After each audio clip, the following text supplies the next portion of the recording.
Hello there. Welcome back to Community Hotline. I'm Monica Weitzel, and I'm glad you stayed with us because we have the last segment tonight, and we're going to be talking with the Rockwood Neighborhood Association. In the last segment, we talked a little bit about Rockwood and Snowcap and some of the changes that are going on there. To find out a little more about that and what's going on in that neighborhood, I have John Bildso, who is the Land Use Chair for the Rockwood Neighborhood Association. Thanks for being here, John. Thank you, Monica. So, first of all, the Rockwood Neighborhood Association, how long, is that an old, long-standing neighborhood association, or is that fairly recent? I think it's fairly recent. I haven't been involved with it for that long myself, but I do know that neighborhoods in Gresham have been around for maybe 10 or 15 years in their present boundaries. Boundaries, boundaries, okay. There's about 15 or 16 of them. Right, right. A lot of them are really active, I know. Not all of them, but I've been familiar with several of them that are quite active. The Rockwood Neighborhood Association, is it an active membership, or is it one that you're just trying to grow? Well, it's actually one of the more active ones because there's so much dynamic going on in Rockwood. You know, the neighborhood itself has defined boundaries, but it's really Rockwood is part of a much older area. I think it's probably based on what was known as Rockwood Road, and that's 181st or 182nd. It's kind of like a farm road. Yes, I didn't that's know right. that. So everything maybe from Division all the way down to Sandy was at one time Rockwood. Yeah, and it was farmland out there. I remember that. Absolutely. I think there were like old racetracks, and at one time there was even an airport or something I heard. Wow. But dairy farms and things like that. that. Yeah. But it's changed a lot. It's changed a lot, and now the boundaries are more, I think on the north you'd be seeing Gleason Street, and on the south maybe about Main Street. On the west it's probably down to the city boundary line to Portland, and it goes all the way out to 202nd Birdsdale on the east side. Right. So in a neighborhood association, what kinds of things do you do? Obviously you have monthly meetings? Yep, we have, well, if it were a perfect world, we'd have monthly meetings. If everybody had time, we'd have monthly meetings. But we, in the neighborhood association that are on the committees and the executives there, we just don't have time to host a monthly meeting. We try to have a meeting 3 or 4 times a year. Okay. And we will like to advertise through public media when those meetings are. I think November 18th is the next meeting that we're having. That'll be a general meeting. And anybody is welcome to attend those meetings? Anybody's welcome to attend the meetings, right. If you are living within the neighborhood boundaries, then the City of Gresham will send a postcard that outlines what the meeting agenda is to every household in the neighborhood. And it's not just Rockwood, it's every That's pretty neighborhood. impressive, actually. It is, because I believe, and it's always changing, but I think there's over 15,000 people in Rockwood. Oh, that's a lot of people. It's the largest neighborhood numbers-wise, and that means there's probably 6,000 or 7,000 households that'll be getting a postcard like that. Wow. That is impressive. That's great support from the city. Right? It is good support. I think the citizens in Gresham, and it's not just Gresham, a lot of the Pacific Northwest and the United States for that matter, they want to see cooperative, meaningful relationships between the government entities and the neighbors that live, it's citizens. Yeah, it only makes sense. So if I were to go to a Rockwood Neighborhood Association meeting, what would go on there? Well, we'd start out by reviewing the minutes from the last meeting, which we do very quickly because we send out by email. So most everybody's seen them already. Yes, they've seen them already, and they also, of course, we have a copy of the minutes that are available, and people come a little bit early and they can look it over. So they know what's going on and what to expect. And there's an agenda that shows what's going to happen at that meeting that's mailed out ahead of time too. And you probably would see things like the police chief might come and give a presentation on what the overall statistics in the city would be, and then how that relates to the individual neighborhood, or in this case, Rockwood. Okay, like what kind of crime is most prevalent here, or what crime has decreased, or what they're doing about it, maybe what kind of different styles of policing they might be using, and that kind of thing. Exactly. And right now, there's a new public safety facility just being built in Rockwood. It's at 181st and Gleason, just not right on the corner, but very close by there. You probably see it if you drive by. So there's actually quite a bit of new construction in Rockwood, or new groups moving in. I mean, you have is it a courthouse that's in there, a brand new courthouse? Right, that's an interesting story in and of itself. I think Multnomah County recognizes that there's a huge demographic east of 205th, or the I-205. Right. They realize that people that live out here need the services out here. Yeah, going into Portland. Oh is- boy, if you've yeah, ever that's been a- called up yeah. for jury duty, you know That's a what real that's all pain, about. yeah, And yeah. so this is evolving, but the new courthouse did go in last year, I believe, and it has some growing to do still, but it's just a great idea to have some of the simpler trials, traffic court, domestic things held here in Gresham so that you don't have to go all the way to Portland, because it is a real commute. Yeah, it makes it much easier. I know I had a friend that lived out here and needed to do just some paperwork with the court system. He was told, oh, well, you live on that side of 122nd, you can go to that one. And it's like, oh, right. Yeah, it's much more convenient. And there's other good businesses that are going, like the Human Solutions building. Is that considered in the Rockwood area? That's, the Rockwood Triangle, which is kind of where Burnside and Stark Street cross, and then 181st Avenue, that is the geographical core of Rockwood, and they're just north of that intersection on 181st. And that was a huge empty plot of land. I think a bus company, maybe TriMet, paved it or graveled it over to put their buses on it, and it was a carnival lot or something way back in the day. But it sat empty for so long, and Human Solutions, I don't know, you probably interviewed them. I do know Human Solutions, and I went to the grand opening of that building, which was an impressive building. It's quite something. I did a little work with them when they were putting in the art. I was on an arts committee with them. So I had lots of opportunities to go and see it as it was developing and being built. But that's a really good example of people getting together, getting good ideas together, and making a really nice building where there was nothing. And it's dramatically changed the landscape there. Oh, yes. Well, not only is there Human Solutions, but I think Loaves and Fishes. Loaves and Fishes has the first floor. There's a daycare. Is it a, what do you call those? I can't think of what you call it. Yeah, well, it's not just the daycare. There's also Wallace has a medical facility. Wallace Medical Concern, yes. And there's several other social service agencies that are in that building. And low-income housing. Right, on the second and third floor. And really nice housing. It's very nice housing. It's unbelievable. I mean, you think 181st is not a quiet street. It's a very busy Right. And you're right on the Max line, so it's convenient. It's a very convenient to the Max line. It's very near Albertson, so that shopping is not a problem. But if you are living there, you'd think, oh, all that noise would be disturbing, but they designed it so you shut those sliders that go out to the patio, and it's silent. Really? Oh, that's great. That's great. Yeah, it's really nice. It's a nice addition to that community. And then Multnomah County's also put in a health center further down on 182nd.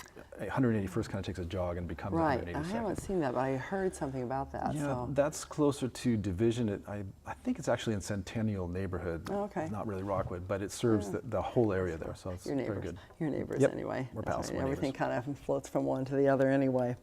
So, see, do you live in that neighborhood? No, actually I don't. I grew up in Portland, and I went overseas, and I lived overseas for about 20 years, and I had some opportunities to do some real estate investing in Oregon. And when I came back, I found a really nice piece of property in Rockwood, and in order to take advantage of that, I also bought a house in Gresham. So I live in Gresham, really close to Rockwood.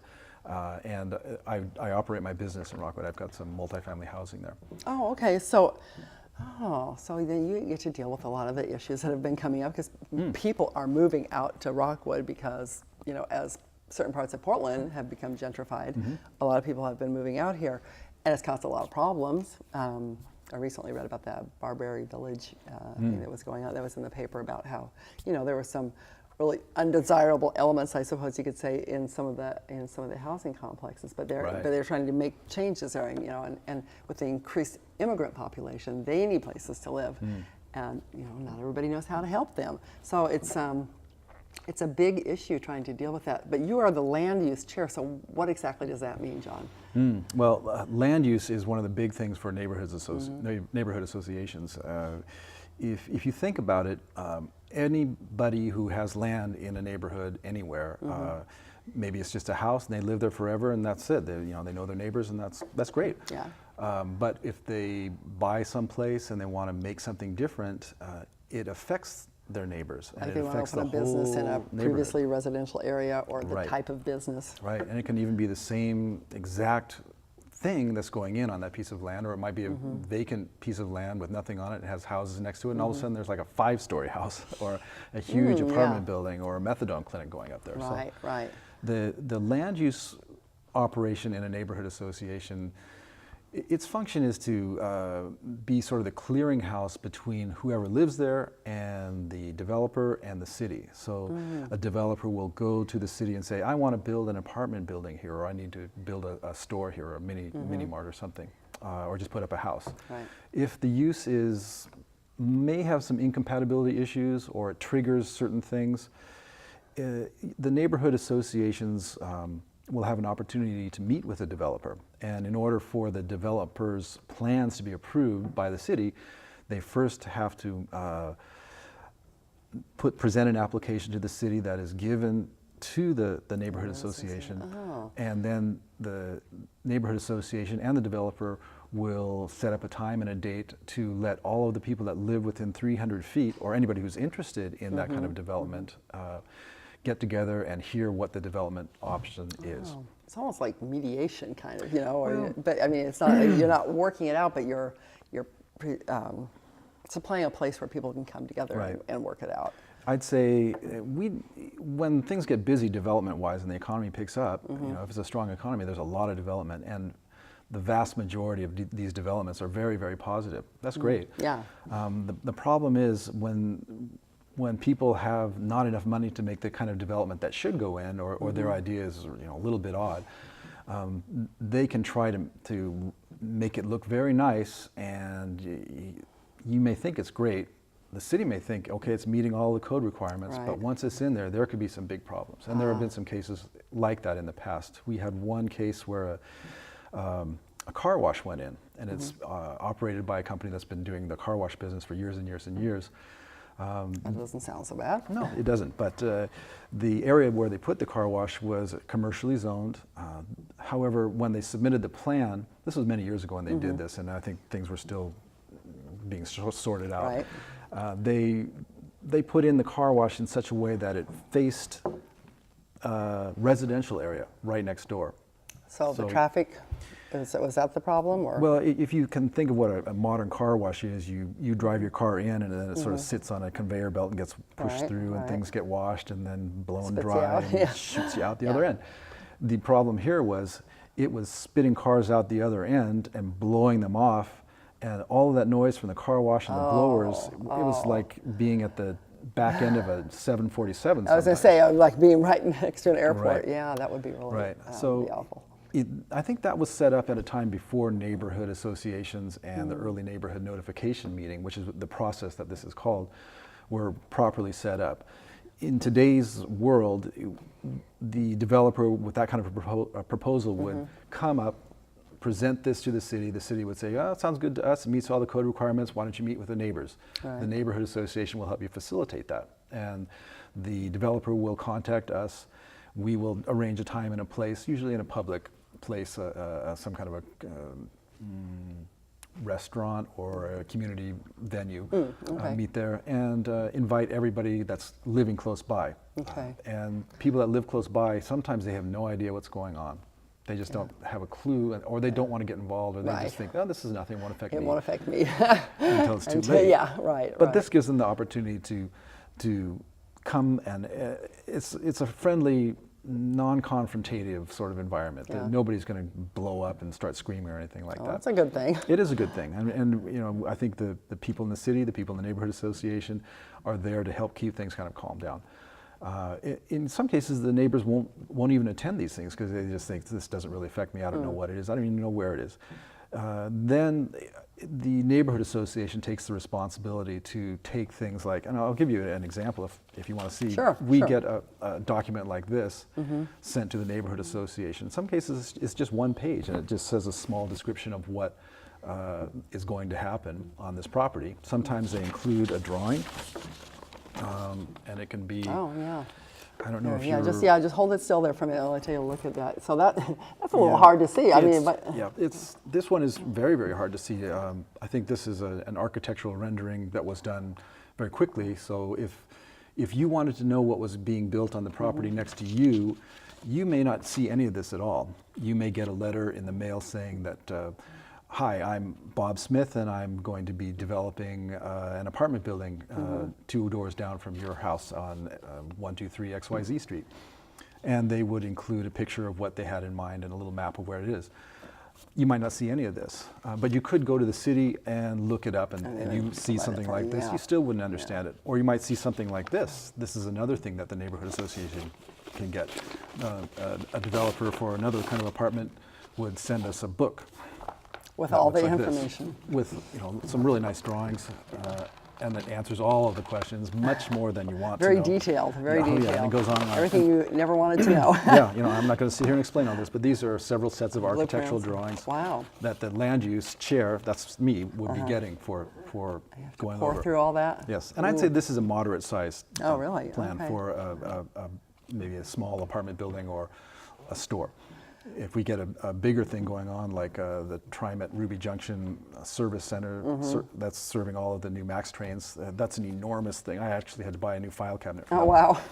Yeah. Oh, boy. Now, besides your show and tell items here, you brought some pictures too, did you? Right, because Yeah. we don't just do the land use, and although I think this is a really important thing, because if you think it's hard to just quickly look at that, taking a long time to look at that can be really tough. So even if you don't show up to one of the meetings, we can help look through the stuff, and if it's important, go over it for you. Okay, good. I mentioned that you brought some pictures, and these are some pictures, I believe, of something going on in the Rockwood neighborhood. Yes. Can you tell me what this is? Okay, this is the National Night Out, and we do this in Vance Park. National Night Out is actually organized or thought up by the police departments of cities around the country, and it's a national Night Out event. Normally, small neighborhoods, just 2 or 3 houses around a block, do it. That's I don't know what that is. That's okay. Okay. Probably somebody at the event. Yeah. But, The neighborhood association decided a few years ago, why don't we piggyback this with some of the really nice things that we have in Rockwood? So we chose one of our parks, and we do this every year now. We have the National Night Out in Vance Park, which is it's about Yam Hill and 182nd. Okay. That looks like you had a great night for it. It was. Yeah, and I know they have representatives from all different organizations. Right. In our case, the police will come there, of course. The fire department will come there. They'll bring all of their special cars and trucks. And then in this picture here, they have their canine, so you can get to talk to a police dog. And it's really, they have some cute police dogs. And they're really well trained, so they're fun to play with. And these officers are very kind to explain what's going on. We also, we've opened this as kind of a venue for all of the social service organizations that are in the area to come to this neighborhood association event and help establish a dialogue in the neighborhood and talk to the people that come. And we have maybe hot dogs and pop. Sometimes it's free, sometimes it's like 25 cents, free cake, free watermelon. It's pretty nominal. Yeah. A lot of giveaways. We have raffle tickets that we give out, so Local it's a fun thing. businesses provide some raffle A items. lot of and that kind local thing. businesses are involved in this because they really want to see things happen in the neighborhood. This is really of course. positive. Yeah, the National Night Out is a great place for people in the community to come and just have their questions answered by the police or the fire department or other. There's usually other city officials there, aren't there? Usually, whoever you can get to be free that night. Well, I think the city makes a strong commitment to go visit all of the National Night Outs because we started doing this, I think, in 2009 or 10, and very soon after, this became such a good idea that almost all the other neighborhoods are trying to do this as well. Great. That's so great. the city officials are jumping around from all of they these keep feeling plenty associations. busy doing that, I'm sure. They do. We're almost out of time, John. Tell me real quickly, there's an artist reception that I read about called Pearl for the Pearl, and somehow this benefits your association. Right. Tell me about that. I think Rockwood has a lot of nice things going for it. It has some beautiful parks, some open space, some great people. It's a great place for new families to come. But there are a lot of challenges too. And one of the things that I noticed, there really aren't a lot of activities that families can participate in. I heard about this group called, well, it's actually the Pearl Gallery on 10th and Davis is doing part of it. It's the Zimmerman Community Center. This is down in the Pearl District. They are working with local galleries like the Pearl Gallery and local artists or some very famous artists to have shows, art shows, and the proceeds from these shows, 25% of them for the entire month or even beyond a month are going to the Zimmerman group. And that group is supporting art programs for disadvantaged And children the and Zimmerman seniors. place, is that in Rockwood? No, that's in the downtown. That's downtown. Okay, okay. We don't actually have something like that in the Rockwood area. And I think this is something that we really need to go and look at how these things are done and bring them out to the Rockwood area. Because, Good. you know, there's a lot of kids here and they're just kind of sitting at home not knowing really what to We do. need to get them doing something good and positive. Yep. Well, we are out of time, John. Thank you so much. I learned a lot about the neighborhood association. You do a whole lot of stuff there. So It's a lot. pretty impressive, but you've got your work cut out for you. So I would encourage anybody who is interested in being part of a neighborhood association, if you live in Rockwood, go check it out. And the next meeting is going to be November 18th, 7 p.m. at the Human Solutions Building. Exactly. Yes, right, 181st and right Cooch, up- between Cooch and Division. Okay, good. Thanks so much. Thank you. Thank you so much for staying with us tonight and watching Community Hotline. We hope you'll join us next week. I'm Monica Weitzel. We'll see you then.